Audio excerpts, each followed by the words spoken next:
everyone, welcome to the September Cozy Book Club Choices. So the theme for September is witches, and I have 4 books for you to choose from. Last month in July, I had 6 books, and the theme was psychics. And the reason I had 6 is I think I was trying to make up for the fact that I was super sick. I didn't even show myself on camera. It was like the only video I've ever done where I just showed screenshots of the Amazon books that I had chosen. So I was like, I guess I should just pick a lot of books so there's like something to look at. But thank you for everyone who was so nice and patient, because I was super I thought it was awful for July. So on July 2nd, I got sick with nausea. I have CVS, which is cyclic vomiting syndrome. And I literally did not leave the bed or the bathroom for 3 weeks. And then I finally started to feel better, and my doctor suggested that I try Lexapro. So that's an antidepressant. I'm not depressed. However, Lexapro has been shown to help with anxiety. And sometimes if you are anxious or worried about stuff, that triggers your CVS and triggers the nausea. So I was yeah, for sure. I will do anything to prevent another sick episode again. And then, so I took the pill at 9 o'clock, and then woke up 6 hours later. I felt like I was dying. I had heart palpitations, my heart, because I have the Apple Watch, I could tell that my heart rate was 150 and 160, which is odd because it's the middle of the night. And I had this cold sweat, and I didn't have a fever. And you have all these other symptoms as a obviously an allergic reaction. And I guess it's called serotonin syndrome. I didn't even know you could be allergic to antidepressants. So, which I guess you can be allergic to anything. So anyways, long story short, I survived, and I am not able to take any antidepressants at all. I guess it applies to SSRIs and tricyclic antidepressants. So I'm just trying some relaxation. I ordered this thing called Frespira. I don't know if it's going to work. It's this breathing apparatus that's supposed to help calm you, but it's the only thing I could find that was drug-free. So, and someone else suggested that I try hypnotherapy too, to try to relax more. So I will let you know if either of those work. I don't know if anyone's interested in that, but I guess those are my choices. Anyways, what else is going on? Not a lot is going on, because I just have not left the house since January, or since July 2nd, since January. Ben has COVID. So I feel so bad for him. So he has not really gone on any vacations or done anything because his mom's been so super sick. So he's been having to go do things for her every single day. And then, she died last month or in June. And so this was going to be his first vacation in a really long time that he was going to take this week with his friends. And he can't go because he has COVID, and he is still he feels better, but he's still testing positive. And so he's not able to take off to go anywhere.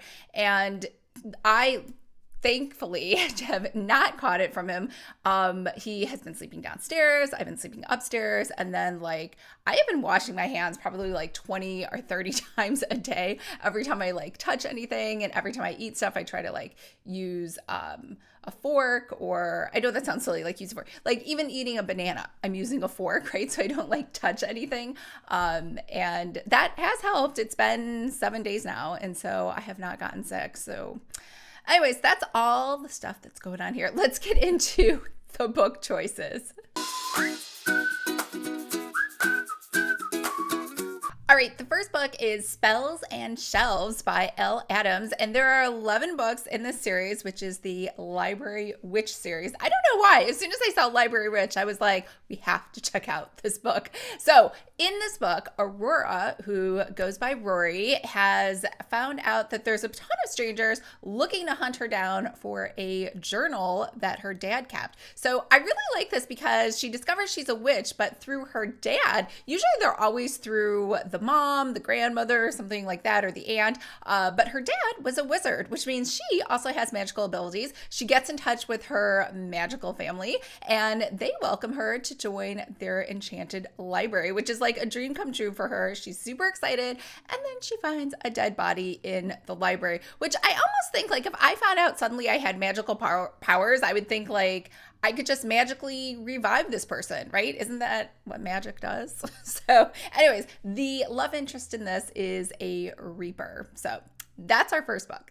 The next book is from one of my favorite authors, Erin Johnson, whose book was number 2 for last month. So I think others also find her to be their favorite author as well. This is Much Ado About Nothing. Now, this is book number 1 out of 6 in the Magical Renaissance Fair. She's writing this series with other authors, so she has the first book and the 6th book in the series, and then I think they're all just at the Renaissance Fair, but not necessarily like the same storyline. But this one is about Adelaide, who goes by Lady. It's kind of like our other book. It had Aurora, but she goes by Rory, and I am so jealous because my name is Lisa, and nobody really calls me Lise. I remember growing up, my friend Stacy, I was like, you need to call me Lise, and I'll call you Stace, and that will be like our nicknames. It never really stuck. We ended up just saying Stacy and Lisa, but I always like to think like I should have like a nickname that's a cute way to shorten my name, but there's really no cute way to shorten my name. Anyways, back to Erin's book. So Lady goes to the Renaissance Fair, and it sounds like it's a cursed Renaissance Fair, so everyone who goes there gets trapped, and she discovers she has magical powers, and there is a cute talking cat, as well as a handsome pirate captain, and her new job is being a broom maker's apprentice. I don't know if anyone's trying to like actually escape the cursed Renaissance Fair, or if they're all like, all right, this is just our life now. We'll just stay, which it kind of sounds like it is. Anyways, she gets accused of murder. She runs into her cheating ex-boyfriend, and she, I believe, is trying to clear her name so she doesn't go to jail. So that is our second book.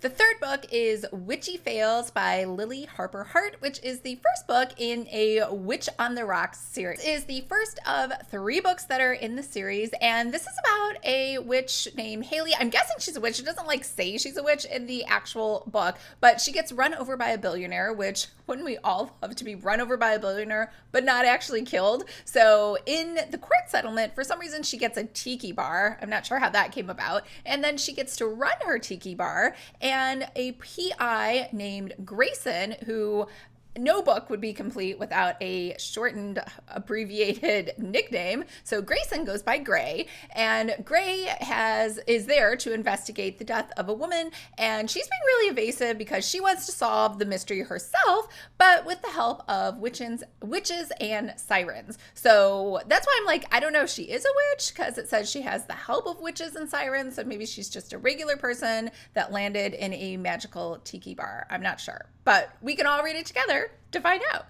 The last book is I Dream of Witches by Sarah Bourgeois, which is the first in the Broomsticks and Books series. And there are 2 books in the book series, but I think that's because she just started. She usually puts like 20 books in a series, so don't worry, I'm sure there will be more. This book is about a woman named Daphne who just returned from Havenwood Academy, which I don't know if that's for like high school or college, but she ends up falling in love with a history professor. So hopefully it's after college and she's not 18, because that would be kind of creepy. I don't know. It seems just like too November, May-ish. But anyways, this one has a witch who, like, she's just declared a witch. Her whole family is magical. The town is magical. And her brother's excited to see her, but he's upset that she's made friends, I guess, since she returned with some rich heiress named Elizabeth. But they don't really go into that. Instead, what they talk about is that she is home to work at her grandmother's bookstore. And the historian is also mortal, so he's not magical, so she doesn't think it's going to work. And she Kathi decides to take her cat, Daley, which is her familiar, out to the lake to take some pictures, I guess randomly. I don't know where this description's coming from, but she takes a picture of a dead body in the lake, and now she is, I guess, working on the murder investigation. So there was a lot of information in this description. I'm just not sure how it all comes together. However, I've read a lot of Sarah Bourgeois books, and I like all of them. So I'm sure this one will be great as well.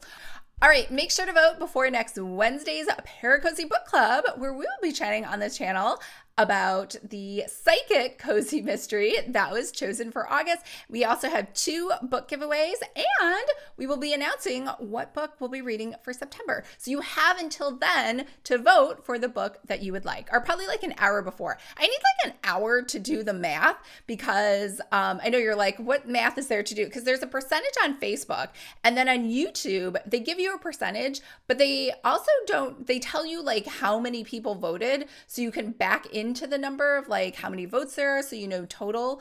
And you know, honestly, when I did this with Courtney is like super smart, way more intelligent than I am. She could do the math in like 2 seconds. It takes me a little while to back into numbers like percentages from a total number. So yeah, I'm doing a bad job of even explaining what kind of math I need to do. My whole point is I will see you next Wednesday for the Paracozy Book Club, and we will talk about all the things, and I will see you then. All right. Bye, everyone. What's going on? Doing a little scratchy time?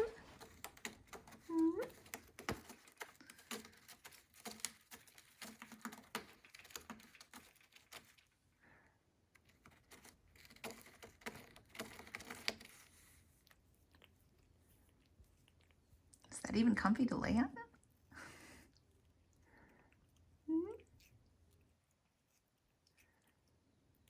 I suppose it's a nice view. You can look out the window.